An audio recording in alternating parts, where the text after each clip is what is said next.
Good morning, good afternoon, good evening to all of you around this world of ours. And today we are at long last returning to the lands of ancient China, where we uncover the second of China's ancient dynasties, the Shang, the successor state to the supposedly mythical Shang Dynasty of ancient China. Before approaching the point where the Shang overtakes the Shah, we must first delve a little into mythology to see perhaps where the Shang came from. Before we go into even that, however, I must give a heads up. I am a native English speaker, so I'm going to try and pronounce everything from here on out as best I can. However, it's inevitable I am probably going to butcher some of the pronunciations, and for that I apologise in advance. And with that out of the way, we turn to the story of a woman known as Shang Dynasty, who according to this piece of mythology was the wife of an emperor or leader known as Ku. One day, Shang Dynasty swallowed an egg said to have been dropped by a blackbird, and later on in time gave birth to someone known as Xie. And Xie, later on in his life, assisted someone known as Yu, who happened to be the man who would one day become Yu the Great, the emperor of the Shang Dynasty, who was said to have tamed the flooding of the violent Yellow River. And for his assistance, Yu the Great granted Xie the lands known as the Shang to rule as a fief of the Shah. That was quite the collection of names there, but that comprises an oversimplified version of the founding myth of the Shang Dynasty, the dynasty that would one day overpower China's supposed first dynasty, the Shah. With that, we come to circa 1600 BCE, one of several dates put forward as the official beginning of the Shang Dynasty, but for simplicity's sake, let's go with 1600 BCE. For reference, at around this time, the Hyksos peoples were 100 years away from being ousted from Egypt by Pharaoh Ahmose I. Back in China, however, this was said to have been the time when the Shang Dynasty finally overthrew the Shah. Jie, the last emperor of the Shang Dynasty, was said to have been a cruel tyrant. However, the ruler of Shang at this time, the descendant of Xie, by the name of Tang, rose up and after the Battle of Mingtiao overthrew Jie as ruler, officially establishing the Shang Dynasty. At this point, before we go any further, it's important to mention that these two political entities, Shah and Shang, did not rule over the entirety of China as we know it today. Instead, the power of the Shah and the Shang worked a little like this. Say for instance one of the two, the Shah or the Shang, was the dominant power in the region at one point in time. Instead of ruling directly over a vast expanse of territory, they would instead hold vassalage over nearby kingdoms and tribes. The Shah, for example, were said to have held vassalage under the reign of Jie over as many as 40 smaller kingdoms, all of which were said to have given their support to Tang in his rebellion against the cruel Jie. As for the last emperor of the Shah, he was said to have been exiled, where later he would die of an unknown illness. As this was happening, however, the Shang Dynasty began with the reign of its first ruler, Tang, that very same man, descended from Xie, who had rebelled against the Shah, and his rule was said to have been a good one.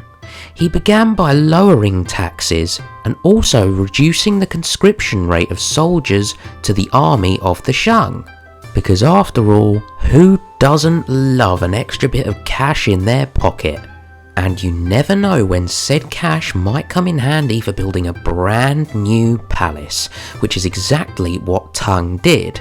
This palace, however, you could argue, functioned more like a museum or a memorial.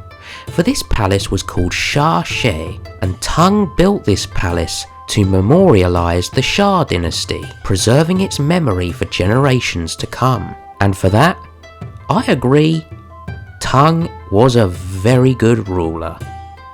Can't go wrong with a museum in my opinion. The next Shang ruler of note is known by the name of Taiwu. This ruler, however, is contrasted to Tang, as he was said to have been a bad ruler, and according to the records of the Grand Historian, was said to have broken his own laws. In response to this, one of his governors, Yi Yin, exiled Taiwu to perhaps what is now known as Henan province, where the tomb of the first Shang ruler, Tang, was said to have been located in order to repent for his breaking of the laws. After feeling satisfied that Taiwu had repented, Yi Yin invited Taiwu back to rule as Shang ruler, although another source for this, the Bamboo Annals, claims that Yi Yin seized the throne and was later killed by Taiwu for attempting a coup against him. Archaeological evidence found, however, suggests that Yi Yin was still honoured after his death, meaning that it's possible that the account given by the Bamboo Annals in this instance may have been false. However, the sources appear to be slightly conflicted on this matter. The next Shang king we shall address, however, goes by the name of Taiwu, and his ability to rule may have been a little more mixed than his predecessors Tang and Taiwu. For you see, according to the records we have, in the 7th year of his reign, a mulberry tree and millet were found to be growing within the palace of Taiwu. Within only 7 days, these two plants grew to very tall trees within the palace, and this worried Taiwu greatly. Taiwu therefore turned to one of his advisors, Yi She, for an explanation on this occurrence. Yi She determined that these plants were growing as they were as a result of Taiwu's incapabilities in governance up until that point. Heeding this warning, Taiwu was said to have worked diligently with his ministers and advisors in order to improve his governance. As a result of this, these two massive trees withered, and it was said that thereafter Taiwu was seen as a good ruler. A point of note alongside this story is that Taiwu was said to have reigned for 75 years in total. And those 75 years, it seems, were rather bountiful. It's said that in the 46th year of his reign, there was a great harvest of crops with plentiful food. Following this, in the 58th year of his reign, Taiwu built the city of Pugu. So if you ask me, on the whole, Taiwu did not have that bad of a reign. Maybe it got off to a rocky start with the story about the mulberry and millet trees growing in his palace, but this may be a metaphor for perhaps how bad he was governing when he first came to the throne. But of course, in this we can't be certain. The next Shang ruler of note, Wu Ding, comes to us in the year circa 1250 BCE. That's right, we have a date for this one. And this ruler, Wu Ding, appears to have accomplished a lot during his reign. In order to strengthen Shang's vassalage over nearby neighbouring tribes, Wu Ding married one woman from each of these neighbouring tribes. And according to what we know, Wu Ding ended up having 64 wives during the course of his reign. Certainly puts King Henry VIII of England to shame, I can tell you that much. But out of these 64 wives, only 3 of them became queens of the Shang Dynasty. These 3 queens were known as Fu Jing, Fu Hao and Fu Gui, and it's Fu Hao that we are going to take particular focus on for the next little bit. Fu Hao was one of the women Wu Ding married in order to strengthen the vassalage of the Shang over some of their neighbouring tribes. And Fu Hao was strategically minded. She used the semi-matriarchal society within the royal household to her advantage, eventually working her way up to become one of the king's favourite consorts. This next bit is where it gets really interesting, however, for Fu Hao was later made a general in the army of the Shang, and at this she was said to be incredibly effective. For up until this point, a neighbouring power known as the Tu Feng had long been a thorn in the Shang's side. Leading Shang's armies, however, Fu Hao was able to utterly crush the Tu Feng, which led to their conquest by the Shang. Not stopping here, however, neighbouring powers such as the Yi, Qiang and Ba were swiftly conquered by Fu Hao, adding even more territory to the now expanding Shang Dynasty. However, it has been said that this formidable general died long before Wu Ding, and her great accomplishments led to her being buried in a lavish tomb for the time, right in the capital of the Shang Dynasty. And interestingly, later on, when a neighbouring power known as the Gong threatened to wipe the Shang Dynasty off the map entirely, Wu Ding made sacrifices at the tomb of Fu Hao in hopes of receiving her assistance from beyond the grave. And although there are no specifics about the Gong other than this, we can safely assume that this sacrifice to Fu Hao paid off, for we've still got 1 to 2 centuries of Shang history to cover yet.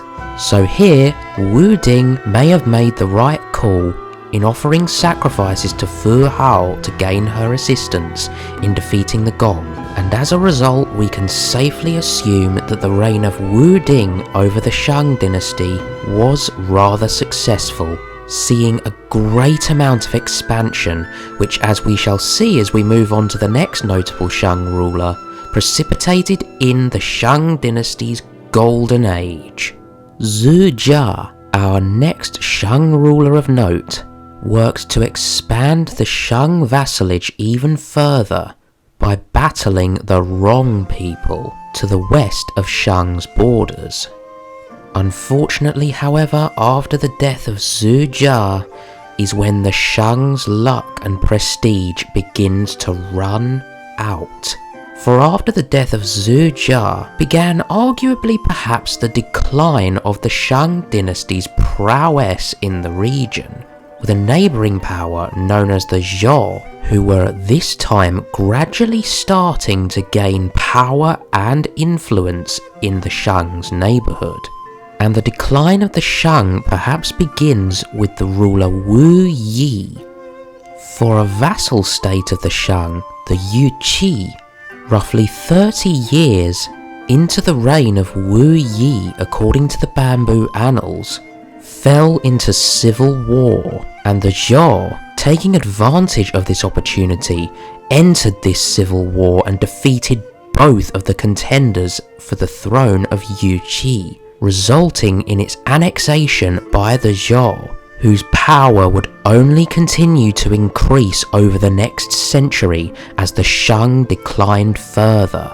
Furthermore, Wu Yi was said to have been a rather blasphemous ruler, for at least several times he was said to have insulted the gods in heaven, destroying an idol of the god of heaven, and then later saying that the god of thunder and lightning was simply nothing, and the god of thunder and lightning, it appears, enjoyed a bit of irony.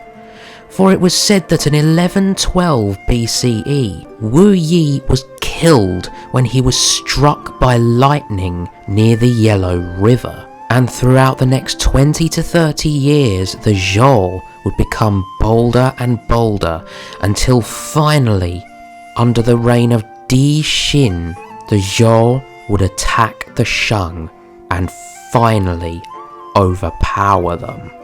But before the fall, we must discuss the last ruler of the Shang dynasty, Di Xin. For it seems that a lot of the information about him in succeeding dynasties of China would come to greatly exaggerate and even falsify some of the details regarding Di Xin's reign, painting him as a corrupt and immoral leader. One account claims that in palace grounds, Di Xin would have a pool carved out of the ground and have it filled with wine. This pool would then have an island constructed in the centre of it, and this island was said to have trees, in air quotes, with its branches built using, wait for this, meat skewers, and these skewers were filled with boundless quantities of meat, and this pool, it was said, was big enough for several canoes to drift about the place, meaning that if Di Xin and his guests were thirsty, all they had to do was simply reach down and sip some of the wine. If they were hungry, all they needed to do was row out to the island and eat meat off of the branches of these trees. Furthermore, Di Xin was also said to have massive parties involving, let's just say some mature things. But of course, as I said, these accounts may of course be false, for this is actually a common theme in world history, for one dynasty or empire or kingdom or ruler to justify their conquest by demonising what came before. And here it seems the fate of the Shang Dynasty and its last ruler Di Xin is no exception.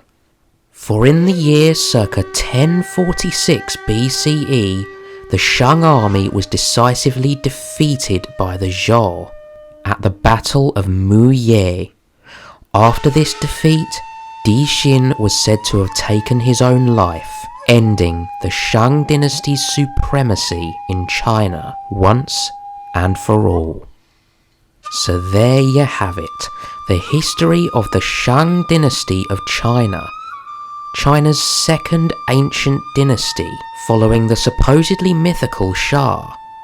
But we're not done with the Shang dynasty just yet, so join us next time as we uncover what the archaeological record has to say about the Shang dynasty, and also as we look into several sources that are often cited when talking about the Shang and the Shah, several of which you may have heard me mention in this video already.